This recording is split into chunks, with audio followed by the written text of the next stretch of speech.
अमिताभ बच्चन और रेखा की मोहब्बत की दास्तान कुछ ऐसी है जिसके बारे में जितना कहा जाए कम है। एक समय प्यार में डूबे रहने वाला यह जोड़ा अब एक दूसरे से नजरें तक नहीं मिलाता। आखिर क्या थी इनकी अधूरी प्रेम कहानी की उलझन? क्यों यह जोड़ी एक नहीं हो पाई? आइए इस बारे में जानते हैं। फिल्म सिलसिला में अमिताभ बच्चन के कहे इस लफ्ज कि मैं और मेरी तन्हाई अक्सर ये बातें करते हैं, हर सिनेमा प्रेमी के दिल में एक नई उमंग जगा जाते हैं। लेकिन 1981 में आई इसी फिल्म के बाद अमिताभ बच्चन और रेखा एक दूसरे के लिए अनजान हो गए। रिश्तों की अजीब उधेड़-बुन देखिए कि दो अनजाने के सेट पर शुरू हुआ इन दो अनजानों की मोहब्बत का सिलसिला फिल्म सिलसिला पर आकर रुका और फिर हमेशा के लिए उनके दिलों में कैद होकर रह गया। वैसे अमिताभ और रेखा का लव अफेयर एक ऐसा विषय है जिस पर अब तक ना जाने कितना कुछ लिखा जा, पढ़ा जा और बोला जा चुका है। हालांकि इन दोनों ही कलाकारों ने कभी भी अपने कथित रिश्ते पर आज तक खुलकर कभी नहीं कहा। वैसे कहा जाता है कि अमिताभ और रेखा के बीच प्यार की शुरुआत 70s में हुआ था। उस समय अमिताभ की शादी जया बच्चन से हो चुकी थी और वह फिल्म दो अनजाने की शूटिंग में बिजी हो गए थे।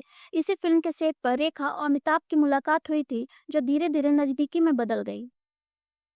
ऐसी कई खबरें उस समय आम थी कि रेखा और अमिताभ एक मित्र के बंगले पर एक दूसरे से मिला करते थे। अमिताभ और रेखा की नज़दीकी से जुड़ा एक ऐसा ही किस्सा आज भी इंडस्ट्री में मशहूर है। कहा जाता है कि 1978 में फिल्म गंगा की सौगंध की शूटिंग चल रही थी। इसी दौरान अमिताभ ने अपने एक को स्टार को जमकर फटकार लगाई थी। बताया जाता है कि यह को स्टार रेखा से ठीक ढंग से बिहेव नहीं कर रहा था, जिससे चिढ़कर अमिताभ ने उसे जमकर लताड़ा था। इसी घटना के बाद हुआ यह कि अमिताभ और रेखा के लव अफेयर को लेकर लोगों में तरह-तरह की बातें होने लगी। मीडिया में खबर छपने लगी कि यही नहीं, इंडस्ट्री में भी अफवाहों के दौर चल पड़े और एक तरह के को-स्टार को डांटना अमिताभ को भारी पड़ गया था। हालांकि अमिताभ और रेखा दोनों ने ही इस पूरे मसले पर उस दौरान चुप्पी साध ली और कुछ भी कहने से परहेज किया था। अमिताभ और रेखा के अफेयर को लेकर चल रही बातों को दो घटनाओं से और अधिक बल मिल गया था। हुआ कुछ ऐसा कि ऋषि कपूर और नीतू कपूर की शादी में रेखा सुहागिनों की तरह तैयार होकर माथे में सिंदूर लगाकर पहुंची थी। रेखा का यह रूप देखकर वहां मौजूद हर इंसान चकित रह गया था। सबको यही लगा कि रेखा अपने माथे पर अमिताभ के नाम का सिंदूर लगाकर शादी में पहुंची है।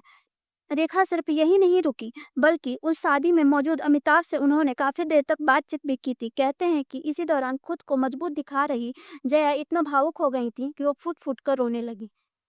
वहीं फिल्म सिलसिला के डायरेक्टर यश चोपड़ा ने भी एक इंटरव्यू के दौरान इस बात को माना था कि अमिताभ बच्चन और रेखा रिलेशन में थे। इस रिश्ते की असलियत जो भी हो, लेकिन अब भी कहा जाता है कि रेखा आज भी अमिताभ के नाम का सिंदूर लगाती हैं। हालांकि उन्होंने खुद इस बात की सफाई देना कभी भी जरूरी नहीं समझा। एक इंटरव्यू में उन्होंने सिर्फ इतना कहा था कि जिस शहर से मैं आती हूँ वहाँ सिंदूर लगाने का फैशन है, वैसे भी सिंदूर मुझ पर काफ़ी सूट करता है। अमिताभ रेखा का फिल्मी सफर उनके रोमांस के साथ साथ आगे बढ़ता गया। जया के पास सिवाय ये सब देखने के अलावा और कोई चारा नहीं बचा था। हालांकि एक दिन उन्होंने रेखा को अपने घर डिनर पर बुलाकर चौंकाने वाला कदम उठाया। जया ने रेखा को की खूब खातिरदारी की, लेकिन इशारों इशारों में उन्होंने यह भी बता दिया कि उनका पति सिर्फ उनका है। रेखा घर तोड़ने वाली महिला बनकर अमिताभ के साथ अपना रिश्ता पनपने नहीं देना चाहती थी और यहीं से उन्होंने खुद को यह समझा लिया कि जिस रास्ते पर वह चल रही हैं उसका कोई मोड़ नहीं है। आखिरकार सिलसिला के बाद रेखा और अमिताभ हमेशा के लिए अलग हो गए।